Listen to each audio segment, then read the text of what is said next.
All right, we're gonna try this again. Oh my gosh, you guys, 3 times this morning. This is why I don't go live, okay? Because of these complications and just how insane technology is sometimes. And it was really echoey before and really annoying, so I appreciate you guys as we try to pop on and back off. That was just gonna annoy the crap out of me otherwise. But it is episode 18, and you are listening to A Daily Dose of Hope with Chrome and Steel Radio. If you have not yet liked Chrome and Steel's Facebook page or gone over and subscribed to our YouTube page, please do so, because we do all this for you guys. And so I'm here this morning. It's 9 a.m. Actually, it's about 9:17. That's how many technical difficulties we had this morning. But we're coming to you live, and I'm super excited because we are talking about something that's near and dear to my heart, and it is addiction and recovery.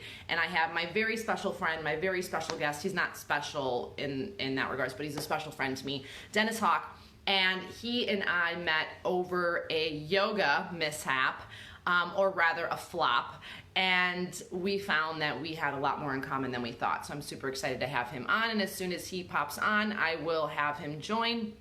But for those of you that don't know me, my name is Hope Zavara, and I have spent about 20 years in the yoga world, in fitness world, learning all about the body, all about anatomy, all about the mind, because I kind of became obsessed with yoga because it saved my life. And I found yoga knee deep in an eating disorder, addiction, depression, drugs, alcohol, you name it. Anything I could get my hands on. My goal was to not feel. And if you can relate to that, drop me some hearts, drop me some likes, because feeling equaled pain, equaled discomfort, equaled rejection.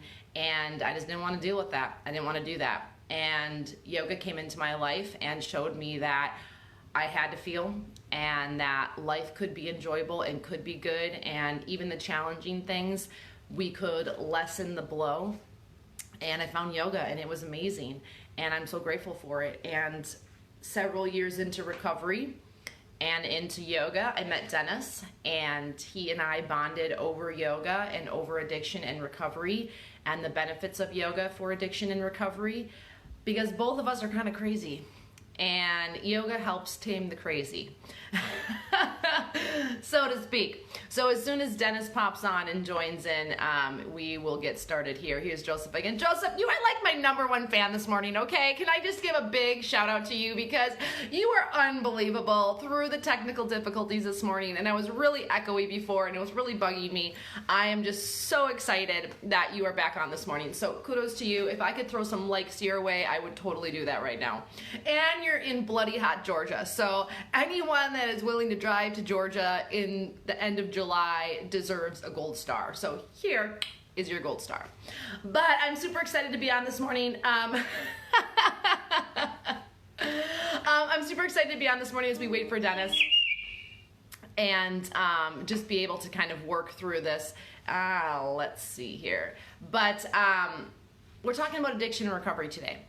And as we talk about addiction and recovery, I'm super excited because this is really how I got my start in yoga. This is my why for yoga. And for those of you that are like, oh gosh, she's the yoga trucker girl. You're right, I am the yoga trucker girl.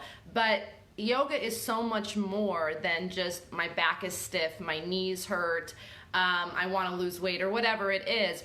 For me, yoga is my sounding board. Yoga is my place that I go when I have a lot of anxiety, when I'm stressed, when I just don't have the mental clarity, when I want to bite everybody's head off because they're all annoying me. Yoga is my sounding ground.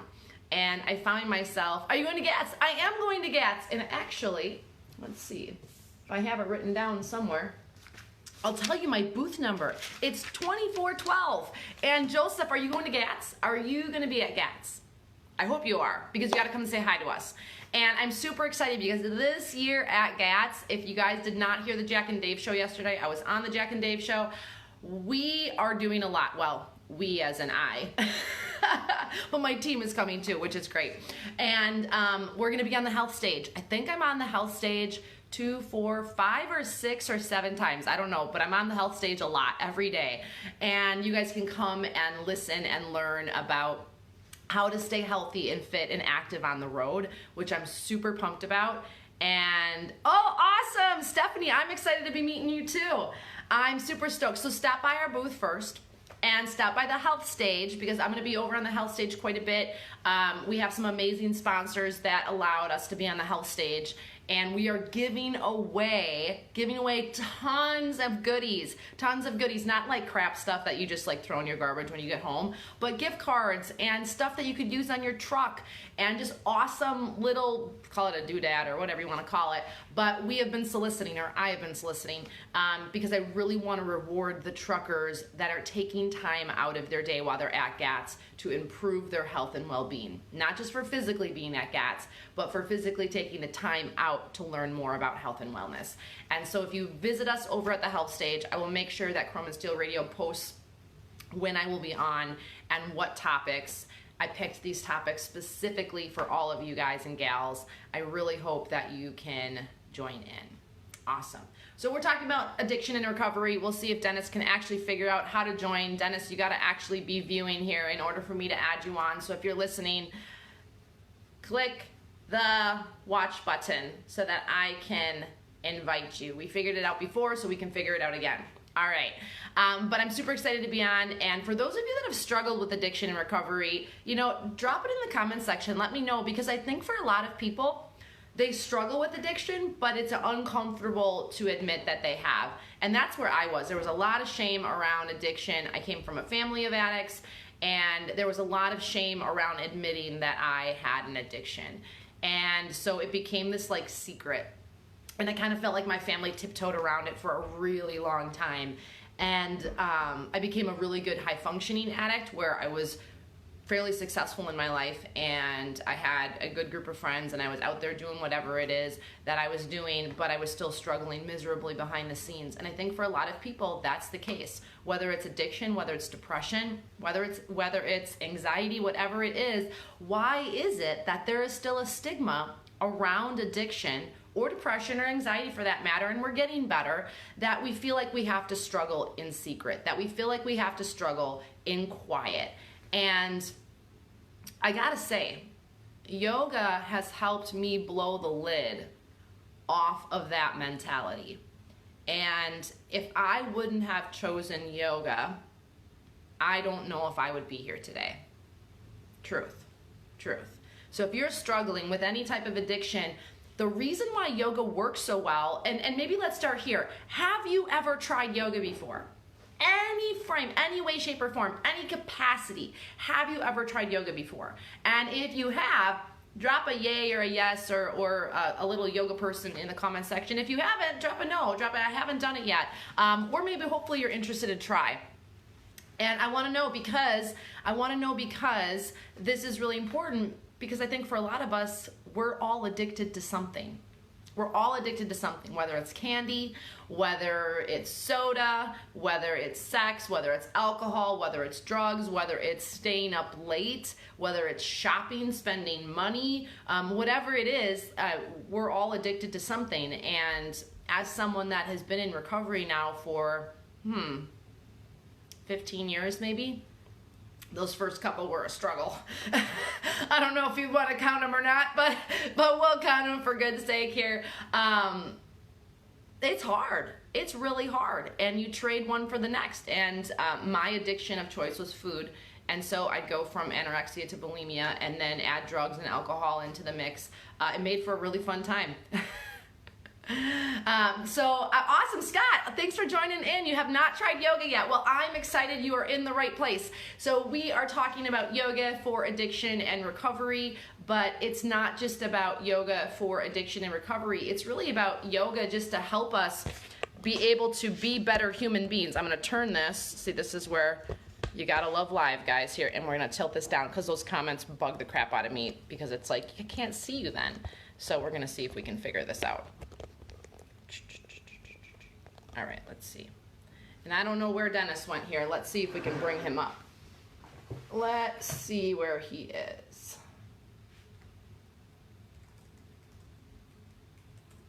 All right.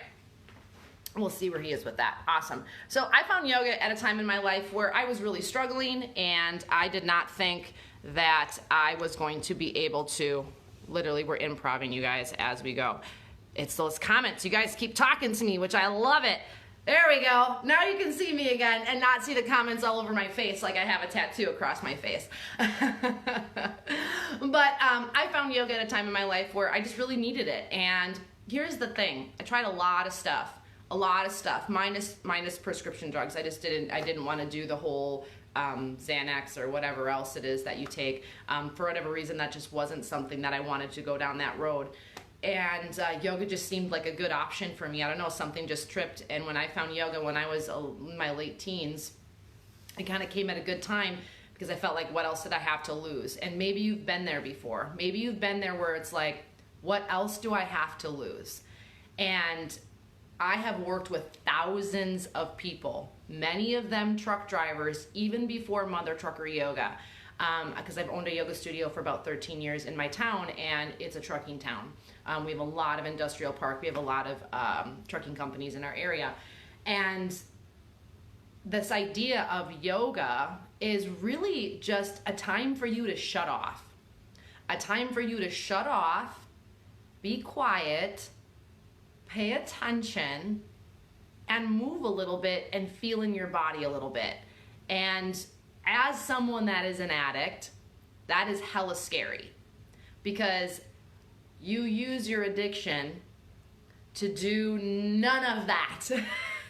That is your sole goal when you wake up in the morning, is to not feel the shit that's going on in your life. And there I go again. Dave and I were just talking about on the show yesterday about how not to swear. And I argue whether or not the SHIT word is really a swear word or not. But for Facebook Live's sake, we'll just go with it. All right. Dennis is not coming on today, so we're just going to talk about addiction and recovery. You and me solo. But for many people, they are working on trying to better themselves. You guys are working on trying to improve your lives. At least I hope that you are in some way, shape, or form. And maybe you haven't thought about yoga. Maybe you haven't thought about the possibility of another tool being out there and available to you. And it's yoga. And I just want to debunk yoga right now because I think for a lot of people, they're still thinking meditating for 20 minutes, 2 hours every day, leg behind their head, all these complicated poses, because that's what social media does such a good job of still. And really, in all honesty, like I was saying, yoga is that opportunity to close it down, get quiet, get still, so that you can really start to reflect on the stuff that's going on in your life right now.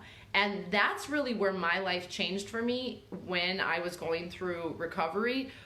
It was taking inventory of what was really going on. And yoga has been such a great mirror, such a great sounding board for me, because it helps me call myself out on my crap. And I think we all need that in our lives, where how much BS are you feeding yourself? How many things are you telling yourself just to continue to do what you were doing? And that was me. It was like, how many lies can I tell myself so that I can continue to stay in my addiction, to stay in my box, to stay safe and comfortable? And if you're, let's see, I'm on.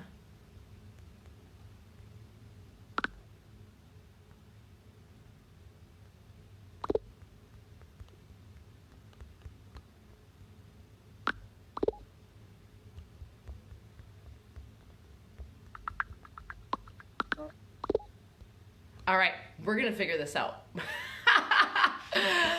Yoga has allowed me the ability to be very flexible with life and not stressed out about some stuff so much. I was very high stress in my past life. But if you're not sure and you haven't tried yoga before, ask yourself these questions. Ask yourself these questions if you've never tried yoga before. Do I get irritated and agitated easily?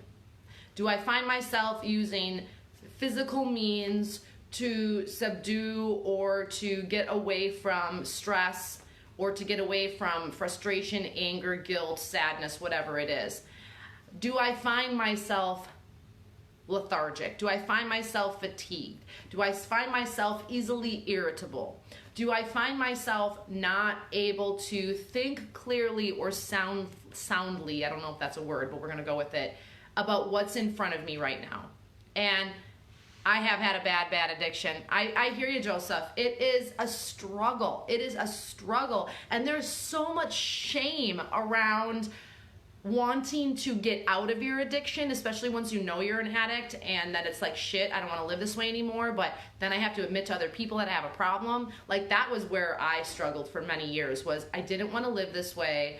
I tried to do it by myself many days, many years. And I finally got to the point where I was like, if I'm going to continue down this path, I am going to die. I am going to die. And then I was in my early 20s and I was like, don't want to have a family like this. I don't want to be married like this. Yes, Dennis is on. We are in business. Let's add him. Figured it out. Oh my gosh, you guys gotta all give Dennis like a bazillion thumbs up because you are back. I have no idea what happened. I'm really pretty good at this stuff, so this was an amazing little journey here. Okay, I am. So where are you? What have you been talking about? We are talking about addiction and recovery. And my start with yoga and the struggle with addiction and how complicated it is. It is. There's no simple solution, that's for sure. So Dennis, tell us about yourself. I don't know why it's echoing still, but we're just going to try to deal with it here. I'm going to see if I can go outside if that helps. I don't know. But tell us about yourself, your start, addiction, and how you struggled. Well, we just did a series of videos down in Milwaukee yesterday near the lake with Jason Gonzalez on this very issue. And we started at the point where we both had reached that point in our addiction of, as one person said, total incomprehensible demoralization. I love that phrase. I mean, it's just like, yeah, well, that's where you get, like it's at the bottom of the barrel. You don't know, there's no place else but up, possibilities, so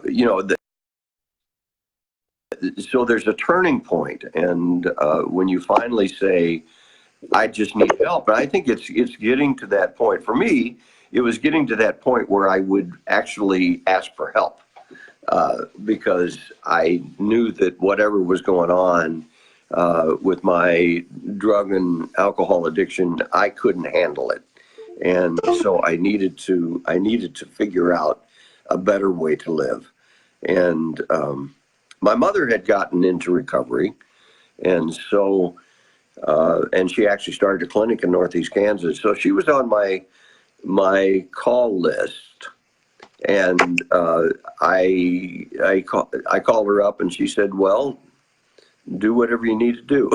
She gave me no help whatsoever, and so finally I crawled into a 12-step meeting, and I was right. I was the last one to speak, and I hadn't decided yet whether I was an addict. And but as I listened around the room, and they were all talking not about addiction, but about their lives, I knew I was in the right place, and that I needed help, and these people could help me. And that's where it started. Now there were a lot of things that happened after that, including 3 treatments and a bunch of other stuff that I needed to go through, and I'm still working on it. It's not done with me, and it's taken a lot of different forms. It's been yoga, it's been 12-step meetings sometimes, and it still is right now. It's been finding a trusted. What Ashok Beatty, author and psychologist, says, twinship, finding somebody that you can trust and who you can tell everything to, no matter what. And they're going to love you, and they're going to accept you, and they're not going to judge you. And this time around, I found I had that person for 19 years, and he had a stroke. And I just talked to him yesterday, as a matter of fact, stopped by the assisted living place and saw him. And on the way out, it's funny because he's two-spirited. He's gay, and he said, I reached down, to his wheelchair, and I gave him a hug, and I said, I love you. And he said, I love you back, even though you're straight. So, but he supported me for 19 years in my recovery. And then I finally I searched around and I found somebody that has replaced him who loves me just as much and supports me, even through all my screw ups. And I have many. So, and he's going to say, I know he's got my back, no matter what. And so having that kind of close friend and I still I'm back after a 13-year absence from 12-step meetings. I found my way back in the door, and that feels good too. But my yoga has always been part of it as well. Ever since I started, and you've known me for 15 years, that's been an integral part of what I do. My yoga, my meditation. And that's what brought me to work with Fourth Dimension Treatment in Milwaukee, because they're incorporating yoga, kirtan, the music of yoga, and meditation into their regime in their 4 sober living houses and their treatment center. So that's pretty cool. So anyway, that's probably a longer answer than you anticipated, but no, that's great. That's me. I'm still echoing. We're going to deal with it. I'm going to ask you a question, and then I'm going to go get a different device. Okay. I want you to talk about what your is. Okay. All right. I'll be back in 1 minute. All right. You come back when you want to. I always think that trying to explain kirtan is very, very, very difficult. It's a form of music in which the audience becomes part of the band.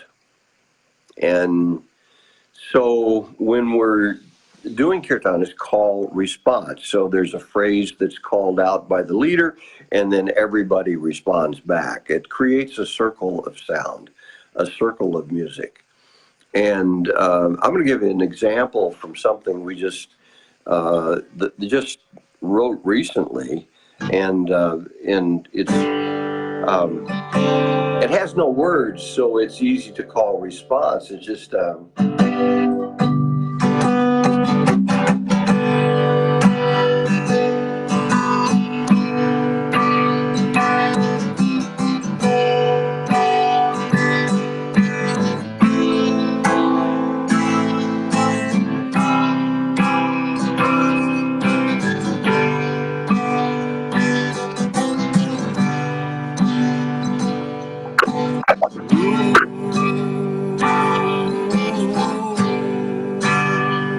your turn, Hope.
Idea at least of kind of the way this works. It's I call it out, the people respond back, and that's what we do. That was one without words. I always think or my singing partner Victoria says that song is kind of pre-verbal.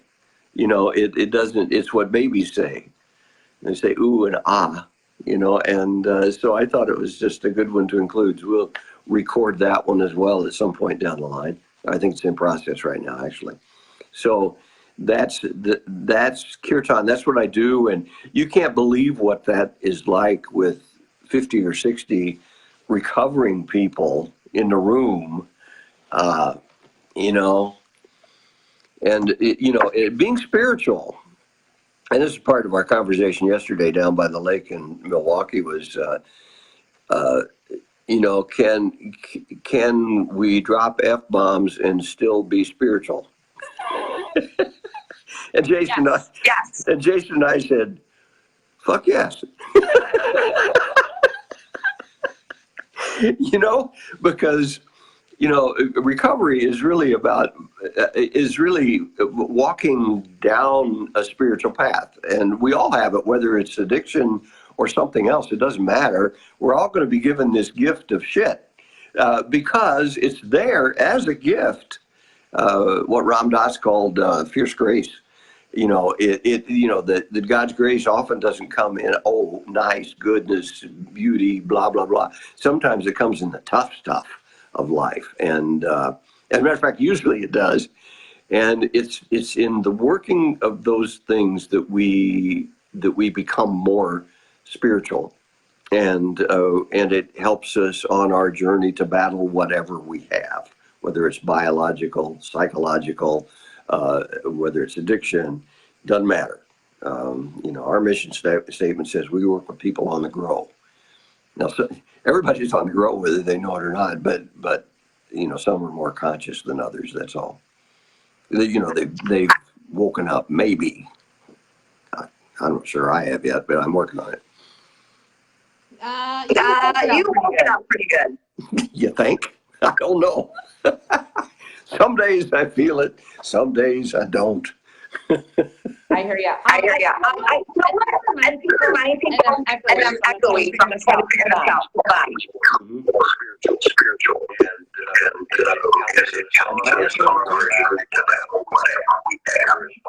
biological, psychological, whether it's addiction, doesn't matter. Our mission statement says we want people on the grow.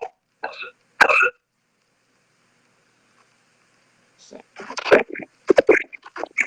For those of you tuning in, I'm having an echo problem. Dennis is on. I'm like trying to figure out the devices. We're gonna figure it out. I'm glad that I get to be the guinea pig on this one. Because once it's figured out. Really? Yeah. No. Maybe it's just me. I don't know. We're talking about addiction recovery today. So I'm gonna make Dennis do most of the talking because I'm echoing. Okay, but am I echoing? I don't know. But I was fine until you got out. I don't know. I don't know. You tell me. Okay. It's weird.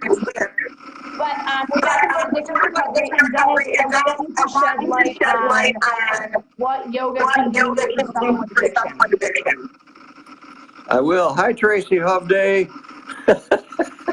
She's a friend way up in Menominee, Wisconsin, up that way, Clayton. And she just joined us. So, hi, Tracy. We're talking about addiction. Somebody said it's only when he's on. Dennis, what's in the background? I don't know. I'm not doing that.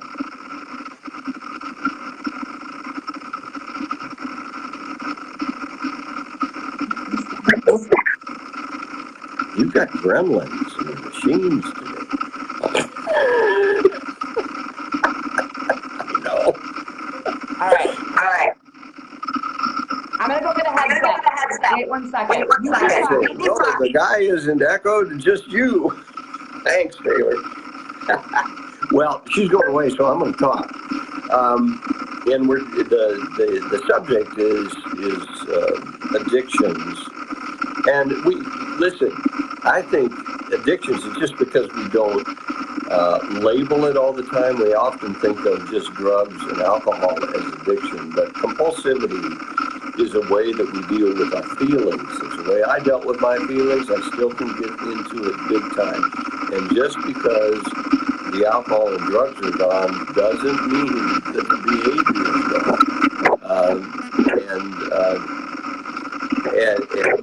So when I think of compulsive ways that I cover up my feelings and don't deal with life well, gosh, I can get into work.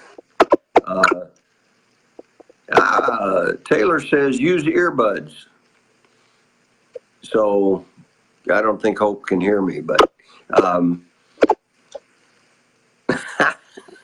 All right, is that better? Still echoing. Is it really? Yes. I don't know. That is weird, isn't it? I don't know. All right, well, we're going to do this. We're going to have you talk for a while, and I'm going to boot you out. And we'll wait you back in Okay. Well, I'll finish this piece up that I was just talking about, which is we always think of addiction as we label it, as drugs and alcohol, and that's such a small, narrow band of truth, because compulsive behaviors of any sort are ways to block feelings, not allowing us to grieve, feel sad, feel angry when we need to set boundaries, whatever those feelings are. We'll get busy is a big one for me. Just get busy. Doing stuff, distracting from what's going on the inside of me. If I get busy on the outside, music can be a distraction for me in that way. House cleaning. I got a new Asian broom. I'm going to do a podcast on the Asian broom. This is the most fantastic piece. Taylor says that maybe I need to be on earbuds. Maybe. Can you hang on a minute? Mm-hmm. We're going to figure this out. So hang on.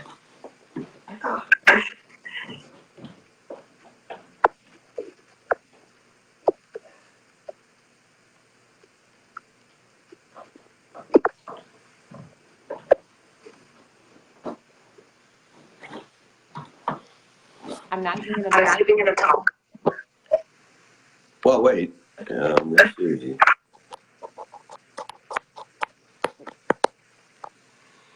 Now let's see what happens. Can you hear me, Hope? Mm-hmm. Can you hear me okay? I can hear you. Okay. Are you echoing yet? I'm not echoing. Oh my gosh, Did we figure it out? We figured it out. It wasn't me the whole time. It was Taylor, the rescue. Taylor, you need a raise. Hey, Taylor, it wasn't me. I'm not special. I figured it out.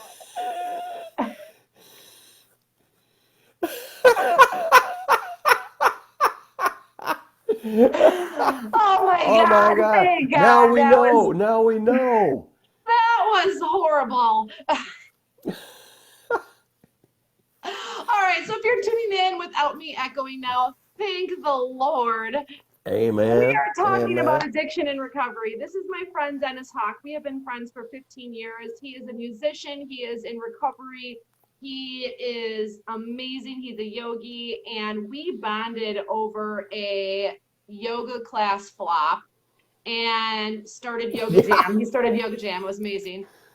And he and I really bonded because we both come from a pretty heavy background of addiction. And a lot of stuff that, the old me wouldn't even want to admit that I actually did or went through or survived for that matter. And I think Dennis can relate to that a lot. But we're Yeah, talking absolutely. about the struggle with addiction. And if you were on Wayne in the beginning and like you made it through Joseph, you have the gold star, like likes for Joseph, because he's like literally made it through this mess so far. And he's still on to talk about it, which I think is great. But I was talking about how we are all addicted to something. I don't care how perfect your life is, we are all addicted to something. And yoga came into my life at a time where it was like shit or get off the pot. Either Yep. you need to do something about your life, you need to start doing something else because what you're doing is not working. And for me, that was admitting myself into an outpatient treatment because I just could not do it myself. I'd wake up every night, I'd go to bed and I'd say, I'm not going to do this tomorrow. And I'd wake up 8 o'clock, whatever time, I'd make it like 30 minutes maybe, and there I'd be again. And this was just a cycle for more than half of my life. This is how I lived, just over and over and over again. But I was a high functioning addict. I could go out in my life and do what I needed to do and was able to like weasel in my addiction, at least what I thought was pretty good behind closed doors. I'm sure that wasn't really the case with other people. And then I masked it with drugs and alcohol as well. So socially, I would use drugs and alcohol, and then privately, I would use my addiction. And then I found yoga, and yoga gave me the mirror that I needed in order to make change in my life. And I'm pretty sure that this is why I can't handle BS with people in my life nowadays, because I'm the queen of BS. I have said everything you can possibly imagine. And so I have like a very small tolerance window for people that like to bullshit about the truth in their life and like to lie about what's really going on and have excuses. And then yoga has kind of been my mirror for me where it was like, oh, you have to stop with all of this, get quiet, see what's actually going on in your life, and then you have to decide. That's the thing with recovery. You are the only one that can decide whether or not you want a change. And I know for a lot of you truck drivers out there, quitting smoking, it's an addiction. For a lot of you, and I'm from a family of smokers. I'm not a smoker, but I understand addiction. It's a hard habit to break. It is hard. But you got to ask yourself, would you rather live a life of all of the stuff that comes with that? I finally got to a place where I was like, shit, I don't want to have a family with an eating disorder and drinking and drugs. I don't want to get married and have all these secrets behind closed doors. I can't live that way. And I knew deep down I had a passion to help people, but I couldn't help people if I wasn't even helping myself. And I don't Yeah, know, Dennis, you have something to add to that. well, I think all of us have a mission in life, and all of us have tremendous creativity that gets boxed up inside of us. And I think sometimes that creative spirit gets squashed with our addictive disorders.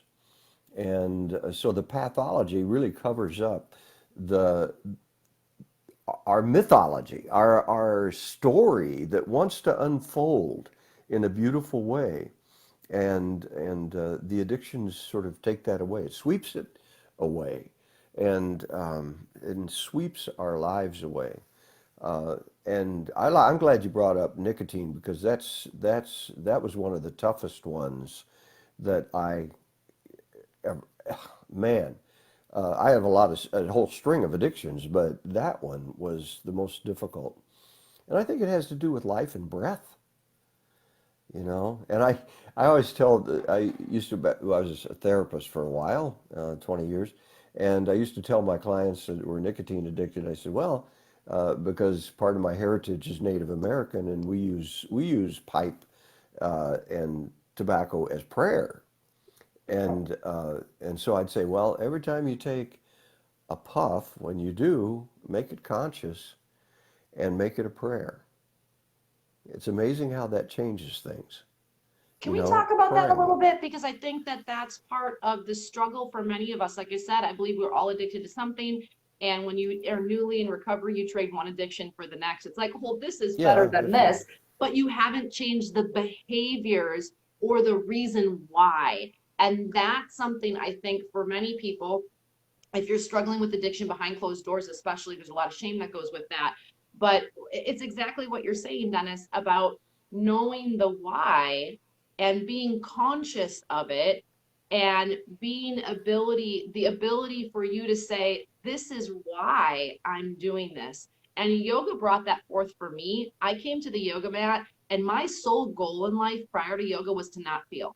Like, as an addict, every day I could go and not feel and be numb. Like, there was like 15 years of my life I never cried. I mean, my grandfather died, my grandmother died, my friends in my high school died. Like, I did not cry. Like, I was like, I have achieved nirvana because I don't feel.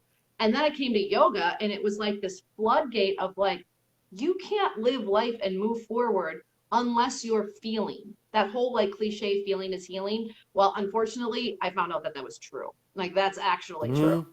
And I think for many of us, we divert ourselves away into an illusion that this is going to be my life.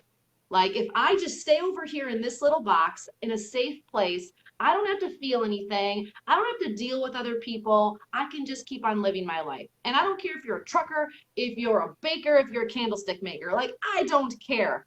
We all are living that way in some context and in some way. And yoga is my check-in.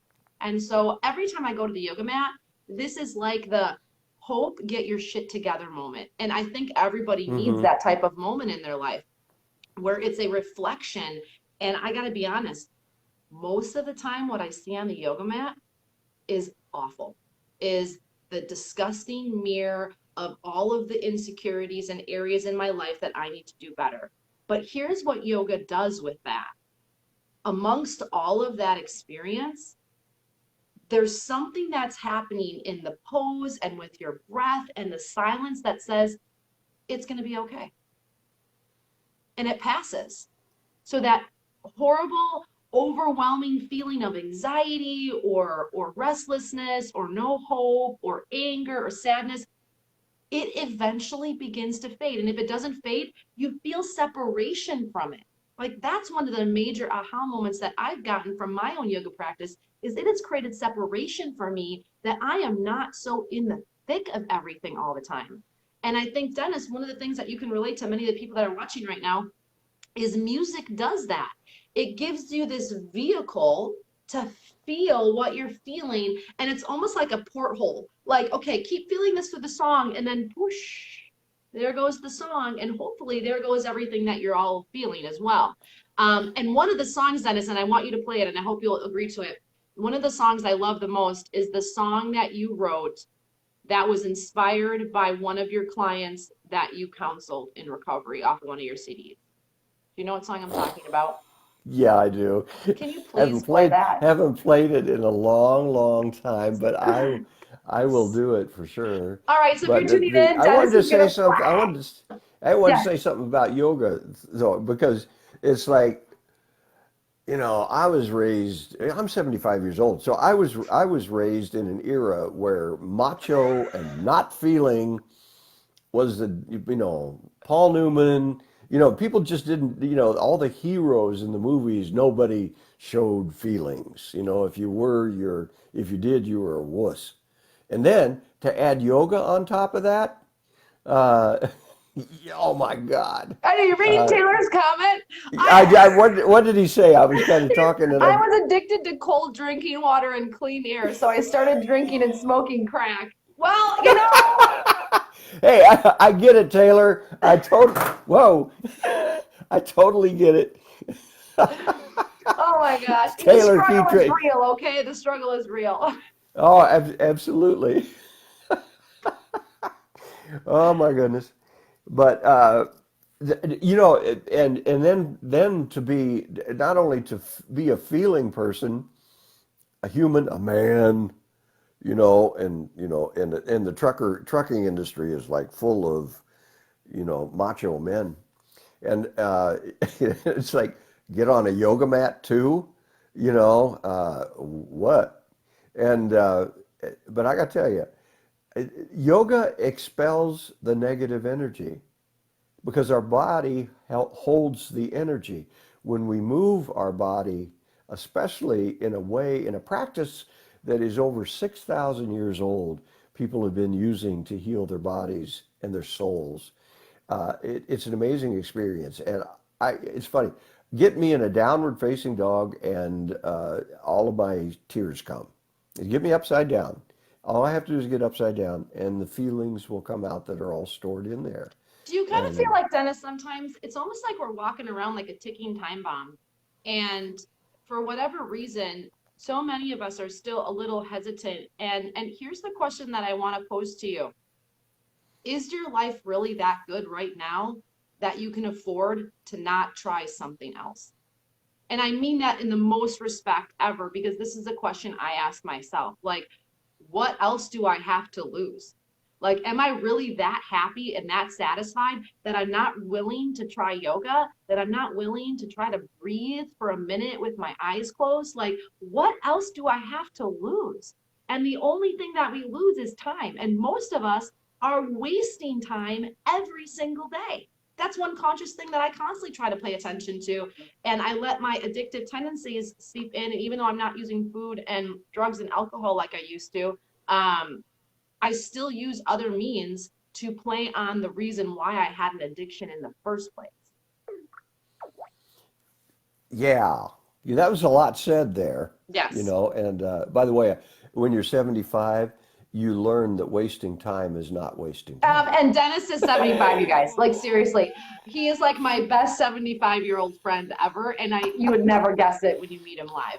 You would never guess it. But for real, Dennis is an amazing songwriter. And so for a lot of you, if you follow Taylor's on right now, Bill Weaver, so many amazing people that are singers and songwriters in the trucking community. Dennis music is an amazing addiction. Like, that is one addiction. I will high five you all day long. But Dennis is going to play something because his CDs, which I'll put some links in here, just sing to your soul. It is just like you will fall in love. All right, here's Dennis Hawk. Let's see if I remember this. I haven't played this in a long, long time. But it's the story of my addictive behavior, and I think I was more than anything else addicted to shame. Just make sure you sing loud, Dennis, so people can hear you. It's been a long, long journey from shame to grace. It's been a long, long journey from the floor to the eyes of your face. It's been miles and miles and miles. It's been miles and miles and miles and miles of lies. But I lift up my head and I look in your eyes and I finally see who I am. And there is absolutely nothing wrong with me. I said there's absolutely nothing wrong with me. I said there's absolutely nothing wrong with me. And there never was.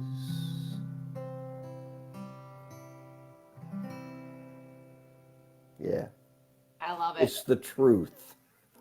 I It's love the it. truth. If you have not gone to Dennis Hawk Music, you need to. He has so many songs that will just sing to your soul, and just, it's amazing. Sing it, Hope. I know I don't have the greatest singing voice, Taylor, but I like to think that I do. And some mornings I wake up and I'm like, I could maybe be a singer, but Thank you, no, Taylor. no. Taylor is amazing, Dennis. If you haven't followed Taylor, Taylor is an amazing singer and songwriter as well, and trucker. And I think you guys would totally hit it off. And We would. he's Where do you he's live, fantastic. Taylor? Where do you live? You gotta. There's something I was going to say about that song, or just, and I don't know. Maybe I Well, just ran out of can you words. tell people the story behind the song? Because Yeah, There's a I reason why the was. lyrics are the way they are.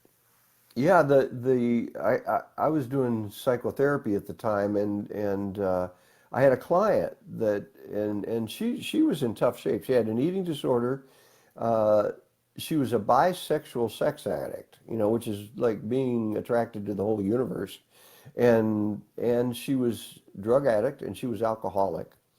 And back then, you could send people away to treatment, for 45 days, and so I did. And when she came back, I was running a group, an aftercare group, and we did some affirmations. And she was sitting next to me, so she was the last one to give an affirmation, which is just a positive something about yourself. Um, Taylor, Taylor, I saw you that. can't have her number, okay? You cannot have her number. This is what I have to deal with every day. I know, that's beautiful. Uh, but her affirmation at the end was, there is absolutely nothing wrong with me and there never was. And I wasn't raised that way. I was raised guilt and sin and shame, and I'm at core a bad person. And so this kind of rocked my world a little bit. I had to go back and think about it. It troubled me that night, but what came of it was this song. The song was birthed from what she said. And I realized that I really was raised with the core belief that I was a piece of shit. I think I'm a lot of us, not. I think a lot of us have been. I know I was. I was raised with judge everybody, think that you're lowly and a nobody, and voice that to other people, and you will never amount to anything because everyone doesn't think highly of you because you don't think highly of yourself. And so the thing I think that is crappy is that for a lot of us, we didn't realize we were raised with those beliefs until we were an adult struggling to get out of our addiction or our shit that we had. And I think that's why talking about addiction and recovery is so near and dear to my heart, and why I love this community so much, because now that I'm out of that hell, I don't want anyone to be there. Like, I know what it's like. You guys, I mean, I swallowed a toothbrush at one time in my life, had to have major gastric surgery. They tried for 2 hours to get it out through my throat, couldn't. I had 20 staples down my stomach. I mean, no joke. Like, I have a scar every single day I have to look at to remind me. One, I used to feel really ashamed about it and I didn't want anyone to see it, but now it's a reminder to me that I survived that shit. And I have to tell you a story, because when I was in my 20s, I used to never wear like a swimsuit or anything that would cover that. And then one day I was at a water park and I saw this woman walking by who had heart surgery. And she had a Mm, swimsuit on that you could clearly see her scar. And I'm like crying. This is like, and I looked at her and I thought to myself, she survived something and she gets to tell the world about it. Why am I so afraid to tell the world about what I survived? And right. after that day, I'm like literally getting teary eyed. It's like so near and dear to me. I was like, fuck it. I'm going to let the whole world know that I survived an eating disorder. And I'm here to tell the story. I'm not just like half surviving. I'm not like overly medicated to where I'm just numb and running through life. Like, I am fully present, living life when it's Yep. shitty, when it's good, when it's awesome, when it's complicated, when I have marriage problems, when I hate everybody in the world because they're dumb. I mean, not you guys on, but like, you know what I mean, stupid people. Everybody else, right? Yeah, everybody else right now. But like all of that, like, why can't I be proud that I made it through that shit? And that day was so pivotal for me, because it was like I finally owned my recovery. I know. I am not joking, Taylor. It was real deal. I was in the hospital for a week, and here's the kicker. That's not what pushed me into recovery, because I relapsed and relapsed hard and struggled for a few more years before I finally got to the point. Oh, hold on, guys. Before I finally got to the point or I couldn't do it anymore. I was like, I don't want to live in this hell. I hate it. I'm living a lie. And I think, Dennis, you can relate. Like, addiction is living a lie. You are Yep. living a false life. You have a life that you tell everybody that you live and pretend to live, and then there's you. And I want to tell you something today. If you're listening to this, you're still listening to this. I know how cliche this sounds, but your life does matter. Like, there was a point in a yoga practice one time where I'm laying on the mat and I'm thinking to myself, and I'm like, without me in this world, everyone that I affect won't be the same. And then everyone those people affect won't be the same. And everyone those people affect won't be the same. And so that whole mentality of the ripple effect, how one person can make a change, I used to think that was bullshit, is really true. So you have to start valuing you in order for the world to see your value. Dennis, do you have anything to Yeah. say about that? Well, I heard India Ari the other day in a podcast, and I loved what she said. She was talking about how we blame other people. You know, I mean, a lot of us have shitty family backgrounds. I mean, I did too, and you know, a lot of us.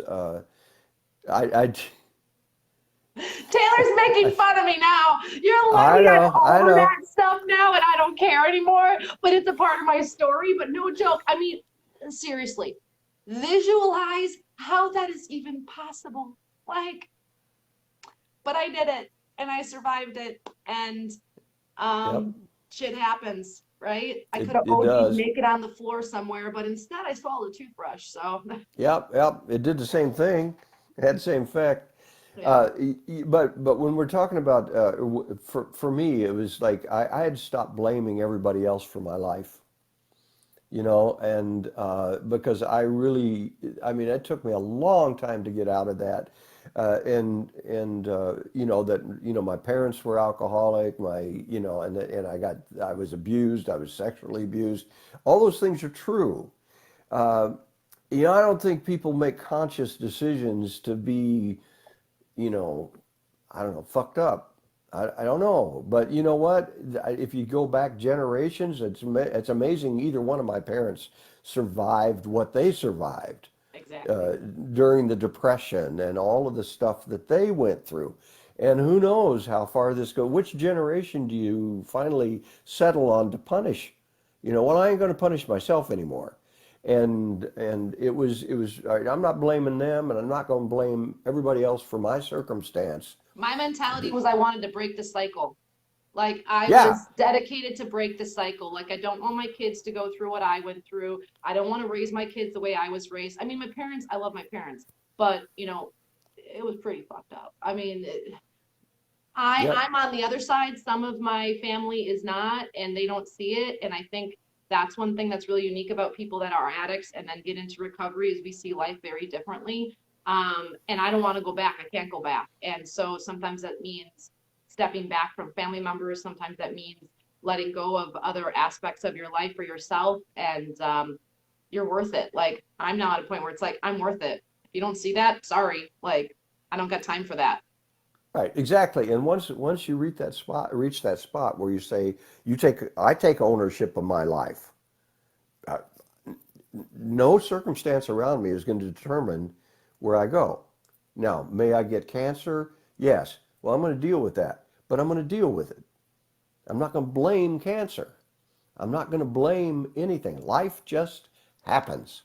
And And can I think, Dennis, can you talk a little bit about, I think for those of you that are maybe recognizing that maybe you do struggle with addiction, and maybe it's not addiction, maybe it's depression, or you have high anxiety, or you don't manage mm, your stress well. Like, honestly, they're kind of all the same thing in some way, shape, or form, but you need an outlet. Okay, that's the deal. For many of you, I know it's music. Keep using music, but for me, it was yoga, and I love going outside in nature, and I love music. My husband, music is his healthy drug of choice, and I think that we all need that. And so, for those of you that are like still on the fence with yoga, and you're like, Mother Trucker Yoga, I mean, who is this Hope person? I mean, one, I'm pretty awesome. yeah, you are. But two, like, if you are seriously interested in taking better care of yourself mentally, physically, and emotionally, then that's something that I want you to think about stepping into. And here's why. And when I created Mother Trucker Yoga, it was based on how really I approached my own life. Small little bite-sized pieces, focusing on feeling better in your body with your main pain points. And like it's like the slow backdoor method. Like in our platform in Mother Trucker Yoga, I teach you some basic breath techniques, which are really great for mental clarity, fatigue, and just high anxiety. And then simple, easy stretches and opportunities for you to get in your body again. Most of us, addicted or not, recovery or not, are not living in our body. We are over here and our body is here. And anytime something is uncomfortable, we reject that in-body experience even more. And yoga really showed me how outside of myself I was and how disconnected I was. And if you're struggling in life, I don't care, personally, professionally, socially, internally, whatever, you're probably not inside of yourself as much as you should be or need to be. And if you're playing the blame game in any capacity, I'm just talking like I'm talking to myself right now, you definitely want some sort of activity or something to help you turn inward. And many of us are choosing things to turn outward, even in the yoga community. Now we have disco yoga and black light yoga and like high music rock yoga, which is great, but yoga is like supposed to make you turn inward and get quiet and deal with your stuff. And you can't do that when you can't even hear yourself and you can't even feel yourself and you're distracted. Okay, distracted. If you're moving so fast on your yoga mat that you can't even get in your body, that's a problem because we're already doing that in life. Okay, my rant is over. And I'm a yoga musician, so I'm going to defend good music and yoga.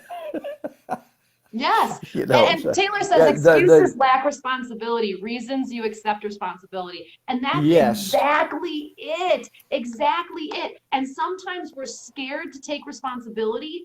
For me, it was I was afraid of being judged. But here's the thing. I was my biggest critic. And Okay. if it's my truth, one place I got to in my life was it was my truth and I can't change my truth, so I have nothing to be ashamed of. Like I swallowed a toothbrush and I used to cut myself and I almost died twice and I tried to commit suicide. Like that's my truth. That's what happened to me. That's what I lived through. I can't change that. I can't make that prettier or better, but I can own that, take responsibility from that and go, okay, what can I learn from this? How can I move forward? How can I help other people so that they don't do the same? Like there's this code that happens when you step into recovery that, thou shall not hurt myself, but that thou shall not Mm. hurt others. And here's my one side note with that. I can't control how others receive my truth. So if somebody else gets upset, annoyed, agitated, angry with what I say, do, or have, I can't control that. That's them. And I mean that respectfully. So lighten the load if you're struggling with other people and they're not receiving you or they're not understanding you. It's just where they are right now. Bless them and let them go. It's a really Hmm. hard thing, but it's a very freeing thing to do. And I've had to do that with multiple family members. And I got to tell you, I'm not the one stressed out at all because it's not me. Right. Right. I can just affirm that. That's all. It's the truth. Um, my stuff is my stuff. Their stuff is their stuff. I need to separate those out, and and I affirm that yoga helps me do that. It's a vehicle to allow me when I get alone on my mat and my body starts moving, usually very slowly at first. As a matter of fact, I'm old enough to own the fact that I can move slowly through an entire practice, focusing on my breath. But it just says this: I do not have to be affected by all the stuff around me. Mm-hmm. It's just not, it's other people's shit. It's not mine. And And we we just get sort pulled of, in. We get pulled in by the drama. We get pulled yeah. in by the hype of it all, or the anxiety of it all. And you just gotta step away from that shit. Like stay Yeah. away. Like stay away. Like I won't even respond to stuff like that on Facebook. When people make comments like that, I'm just like, Mm-mm. see you later. Not even giving them the time of day. I had one person that made some stupid comment, and I was just like, see you later. I don't got time for you. The old me would have lost sleep over that for days, days. I had such a high anxiety. I had such a need to please other people because of my family upbringing. And so I'm super impressed And that we well, you finally do should yoga. feel I know you ashamed, should feel Taylor. ashamed. Dennis is amazing. Dennis is amazing. You should feel ashamed. So Taylor, you don't know this, Dennis. So Taylor, by the way, Taylor, I bought you and Bill Weaver yoga pants. So we're going to GATS, which is a truck show in Dallas here in August. And for those of you that don't know, I'm going to be at GATS. Mother Trucker Yo is going to be at GATS. I'll be on the health stage, I think like 5 or 6 or 7 times or whatever. I don't know how many times, but every day, twice a day, I'll be on the stage. And one of those days, we're doing a legit yoga class. So get your cowboy boots and your yoga pants ready, Taylor Barker, because I'm coming for you. Yeah, and you don't, by the way, the mythology is you have to have a yoga mat to do yoga. And it's the Hindus that taught me, nope, you I call it just, no mat yoga. no mat yoga. You don't need a fucking mat. You There he just, goes again, Taylor. Did you hear it? you don't need it. Bring Oh your my belly. God. Yes, Oh your my belly God. has to come to the party. Yes, Taylor, It's I all agree. good, Taylor. We love ya. We love ya. You can play some People live will music say, for us. yeah, absolutely. And people are always giving excuses for not doing yoga. I can't do yoga because I'm not flexible. It's like we do yoga so we can be flexible, or And the metaphor is Taylor, my flexible. belly's too big. I can't touch my toes. I can't do yoga. Bullshit. You don't have to do that. You And can here's just not the touch your insight to toes. that.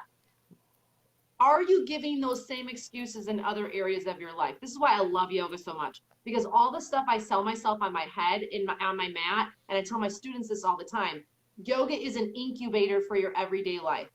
So everything that you say, how you react, how you respond, whatever it is that you do on the yoga mat is exactly the way you're playing out life. So for me, recovery, it worked really well for me because I'd go to the yoga mat, work on my shit, work on my stuff, figure out where I have hangups, get uncomfortable, and then I go back to my life and realize that that was the same thing that was going on. And I was failing all the time in recovery, trying to get into recovery because I was just trying to do it out there with no guidance, with no structure, with no insight. I'd come to the yoga mat in an incubator in a safe place where I wasn't being judged and was able to work on my stuff. And then I'd go and practice it and fail and come back and go and practice it and fail and come back. And then eventually I'd go and practice it and I'd be like, holy cow, I did it. Like I made it through one day, like literally the whole one day at a time thing. I totally got. So for all of you, those that are doing quitting smoking right now, there's so many truckers right now trying to quit smoking. It literally is one day at a time. And at one point it was 1 hour at a time and 1 minute at a time. That's how bad it was. So I totally get it. You know But what? Can I say something about that? please, The smoking thing. You know how I quit? how? I was 25 years old, and I was not liking the fact that I was smoking 2 packs of cigarettes a day. How many? Now, two Okay. 2 packs a day. And a friend and somebody. I was in New York at the time on Long Island, and this guy had just quit smoking. I said, "How'd you quit?" He said, "Well, I started walking, and I subtracted 1 cigarette for every block that I walked." And so I started it. I had 48 blocks, and then I started running around those blocks. And so I ended up running as a runner for 30 to 40 years of my life and didn't go back to nicotine. And here's my proposal to the truck drivers. Okay? I don't know how many cigarettes you're smoking a day, and they're pretty expensive because I said when cigarettes got to be, more than 50 cents a pack, I was going to quit. And now I'm seeing They're people like laying out $10. large sums of money for this nicotine habit. So there's that. There's a reward in that. But uh, walk around a truck. Get out, walk around the fucking truck, and make that one cigarette. Maybe I think because the block is longer, you're going to have to take 3 laps around the truck, or And if maybe Robert 4. Greene pops on, I stopped by him and saw him in Milwaukee a week ago, and is it 68 times around the truck is a mile? Robert, if you're going to watch this, chime in. Um, and he Okay. knows how many it takes to walk a mile. So do the math backwards. Well, now I'm sorry, I'm trying to think of how many blocks there are, how many city blocks there are in a mile, but I think some math, that says because then what you're doing is you're working, you're doing something positive, you're moving your body, and sometimes I think yoga is absolutely beautiful, and I love it, but I got to just move my body Hmm. because if I don't, and sitting in a truck all day, and I do a lot of driving too. I'm a musician. I'm on the road a lot, uh, and if I don't walk, if I don't move, I get sick, See, and that's I why I mean love I get walking. depressed. I try Yep, to do about 5 miles a day. I love it. yep.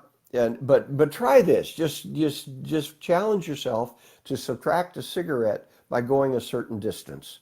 I certain many laps. 5,280 feet in a mile. Well, how many feet is All it right, a around the block. truck, Taylor? Oh yeah, Taylor, get out of your truck right now. If you're driving, pull over right now. We really need you to do this and Are you count Taylor? how Are many you? steps.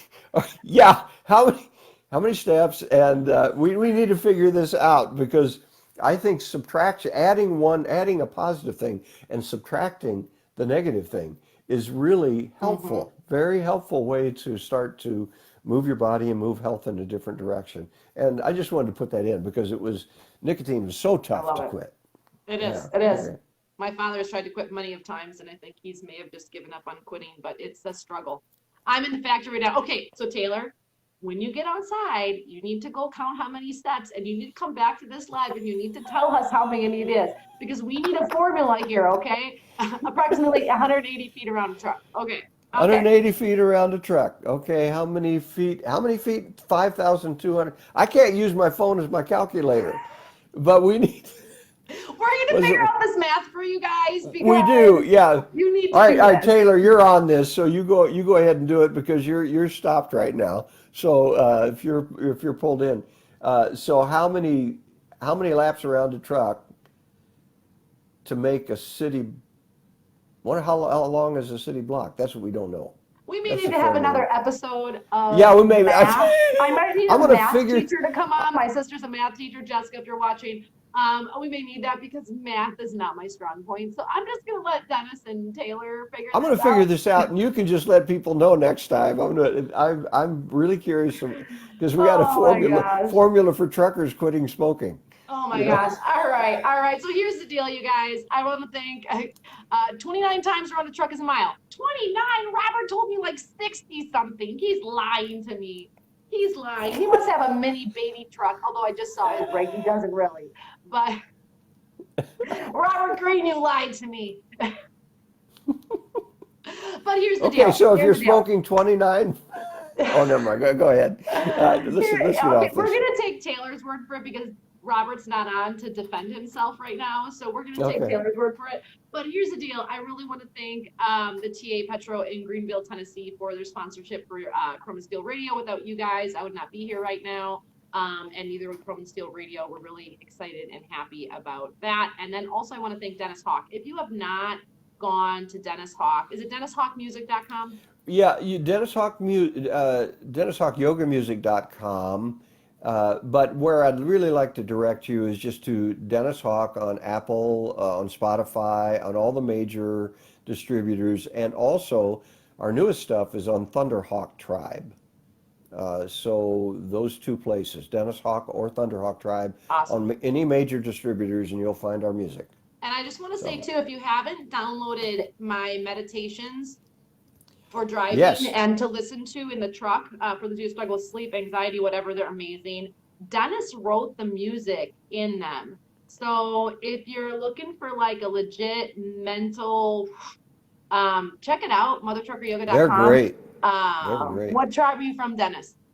Taylor wants to know. My background is Meskwaki, the Fox tribe. I'm a descendant, which means that I'm one generation beyond being eligible to be part of the tribe. But he's So, more Native American than a lot of people that you'd ever meet. This guy is amazing. He's the real deal. He takes his heritage seriously, and that's why I love him so much. I think that's why I love a lot of people that are in recovery so much, because they're just real. And like I yeah. told you before, I didn't know your wife is Cherokee. Ah, Awesome. that's it. Where's she from? Is she from Southern Cherokee? My mother was two tribes, Meskwaki, Fox, and Cherokee, Southern Cherokee, from Oklahoma. I was born and raised in Northeast Kansas, and so that's where my roots are. Awesome. I So, love it. But I want to yep, thank you guys so much for tuning in. Thank you for the technical difficulties that we had in the beginning. Like, we figured it out, okay? Like, we're yeah. human. So just Thanks like to Taylor. scroll through the beginning of it a little bit, like the first 5 minutes, and then you get to the good stuff. But I really want to appreciate you guys all tuning in. We love you guys here over at Chrome and Steel Radio. If you haven't checked out mothertruckeryoga.com, please feel free to do so. Most important, she part pit bull. I think we're all part pit bull. The musician or the dog? That's the question. But without all of you guys, seriously, we would not be able to continue to do what we do. And I just so deeply appreciate every single one of you. Most important thing that you can do for us right now is share out this broadcast. Share out this broadcast if you feel like someone might benefit from it, whether maybe they're struggling with addiction and they're not quite yet in recovery, or they're just feeling really just down in the dumps and they're kind of feeling like there might be no hope for them. Remember, there's always hope for you, because you're watching a Daily Dose of Hope right now. Oh, that was like such a great little pun here. I just have so much fun with my name. But we'll be back again next Thursday. I'm not sure who my guest will be. If you want to be a guest on my show, reach out to me and let me know, and we will maybe come live. We'll see what happens.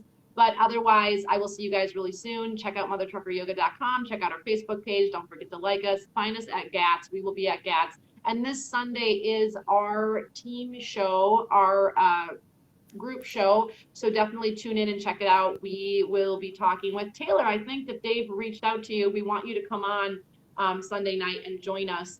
And Mandy Joe as well. If you're going to be watching, we want you to come on as well. So hit us up and let us know. All right, guys. We'll see you again really soon. No matter how hard life gets, remember, never lose hope that there is opportunity out there for you. And we want to help you do that. All right, Dennis, thanks so much. Bye, Bye. everyone.